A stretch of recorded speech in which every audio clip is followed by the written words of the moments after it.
শুক্রবারকে বলা হয় যারা কারি ইন্ডাস্ট্রি রয়েছে তাদের জন্য ঈদের দিন, মানে সবচেয়ে বেশি বিজি হয় শুক্রবারে। আজকে আমি এখন রয়েছি পূর্ব লন্ডনের ব্রিক লেনে এবং সন্ধ্যার ঠিক আগ মুহূর্তে প্রত্যেকটি রেস্টুরেন্টই ব্যস্ততম সময় পার করছে।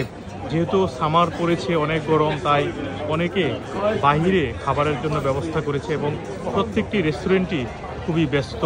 শুক্রবারে অনেক বিজি হয় রেস্টুরেন্টগুলো। এমনিতেই বলা হয় কারি ইন্ডাস্ট্রির খুবই মন্দা অবস্থা, তবে ব্যবসায়ীরা জানিয়েছেন উইকেন্ডে তাদের ভালোই ব্যবসা হয়। এটি হচ্ছে পূর্ব লন্ডনের কারি ক্যাপিটাল খ্যাত ব্রিক লেন, যেখানে ব্রিটিশ বাংলাদেশিদের সবচেয়ে বেশি রেস্টুরেন্ট রয়েছে এবং বাংলাদেশিদের শক্ত অবস্থান গড়ে উঠেছে এই ব্রিক লেনকে ঘিরে।